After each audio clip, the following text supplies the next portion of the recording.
کچھ یہودی بڑی بدعہدی کرتے تھے تو حضور نے انہیں وہاں سے نکال دیا تو وہ خیبر میں جا کے آباد ہو گئے.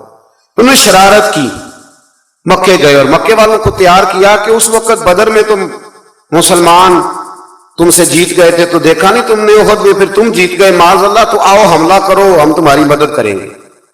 ابو سفیان کو تیار کیا اور کئی لوگوں کو تیار کیا, اور پھر بنو غطفان ایک قبیلہ تھا اس کو بھی ساتھ ملایا, کچھ اور قبیلوں کو ساتھ ملایا, تو تقریباً 10-12 ہزار کا لشکر لے کر انہوں نے مدینے پہ حملہ کیا, تیاری کی. نبی کریم علیہ السلام نے صحابہ کو مشورے کے لیے بلایا, بھائی خبر ملی ہے وہ تو آ رہے ہیں 10,000 کا لشکر لے کے, کیا کرنا ہے؟ سارے لوگ میٹنگ میں بیٹھے تو حضرت سلمان فارسی نے مشورہ دیا, عرض کی حضور ہمارے علاقوں کے اندر جب اس طرح کا ماحول ہوتا تھا تو خندق کھودی جاتی, ایک چوڑی خندق جس کو دشمن پھلانگ نہ سکے, اس میں آگ جلائی جاتی, گھوڑا کتنی کچھ چھلانگ لگا لے. مدینے کے 3 طرف ایسے ہی کہیں باغات ہیں, کہیں بڑی آبادی ہے گنجان آباد, کہیں پہاڑ ہیں, تو جو حصہ خالی ہے جہاں سے خطرہ ہے وہاں خندق کھود دیتے ہیں. نبی کریم نے فرمایا تمہاری بات مجھے بڑی پسند آئی ہے. حضرت سلمان فارسی کے کہنے پر حضور نے نا خندق کھودنے کا ارادہ فرمایا. 40-40 گز خندق کھودیں گے 10-10 بندے مل کے.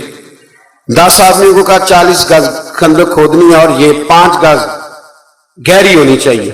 اب خندق کھودنے لگے اور اتنی زیادہ قحط کا زمانہ تھا کہ صحابہ نے پیڑ پہ پتھر باندھ کے خندق کھودی, اور وہ بڑی مشہور روایت ہے کہ ایک چٹان نہیں ٹوٹتی تھی تو نبی پاک نے پھر آ کے 3 ضربیں لگائیں اور ہر دفعہ فرمایا لو بھئی ملک شام کی کنجیاں بھی اللہ نے مجھے دے دی, یمن کی بھی دے دی ہیں, ایران کی بھی دے دی ہیں.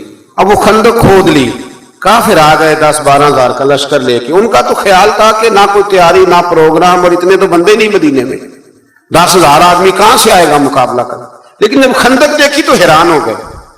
اب خندق کے اس پار انہوں نے خیمے لگا لیے, اس پار مسلمان تھے. ایک جگہ سے تھوڑی سی خندق جو تھی وہ کم چوڑی تھی, تو وہاں سے عمر بن عبد ود بہت بڑا پہلوان تھا, بہت بڑا, یہ جنگ بدر میں زخمی ہوا تھا تو بھاگ گیا تھا. اس نے قسم اٹھائی تھی کہ اتنی دیر تک سر میں تیل نہیں لگاؤں گا, اتنی دیر معاذ اللہ مسلمانوں سے بدلہ نہیں لے لوں گا.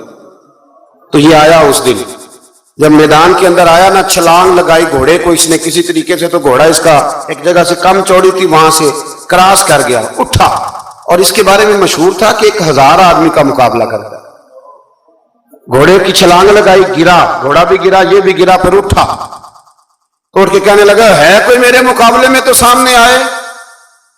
اس نے پہلا اعلان کیا تو مولا علی شیر خدا اٹھ کے کھڑے ہو گئے,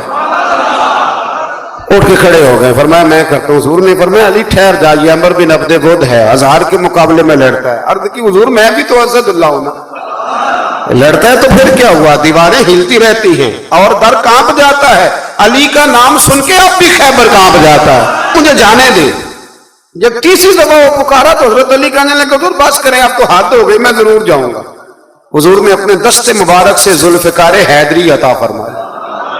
حضرت مولا علی شیر خدا یوں نکلے وہاں سے کہ جیسے شیر کچھار سے نکلتا ہے, اور جب آئے نا سامنے تو کہنے لگا تیرا کیا نام ہے؟ آپ فرمانے لگے علی ابن ابی طالب ابن عبد المطلب, یہ میرا نام ہے. کہنے لگا میں نہیں تجھ سے لڑتا, تیرا باپ میرے باپ کا دوست تھا. حضرت علی فرمانے لگے بہانے نہ کر, علی کا نام سن کے بہانے کرتا ہے, تیرا باپ میرے باپ کا دوست تھا, اس کا کیا مطلب ہے؟ فرمایا میرا دوست بھائی وہی ہے جو محمد عربی کا دوست ہے, میدان میں آ مقابلہ کر.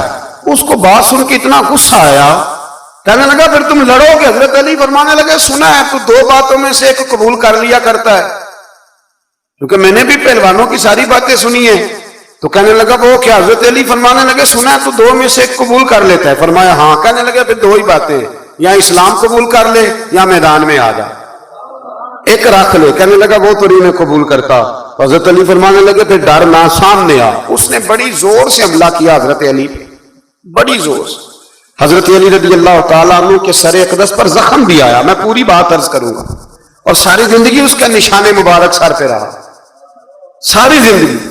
تو جب اس نے حملہ کر لیا تو پھر حضرت علی نے بغیر بتائے حملہ نہیں کیا. فرمانے لگے بھئی تیری باری ختم ہو گئی یا میری باری ہے؟ ذرا سنبھل کے رہنا, علی آنے لگا ہے.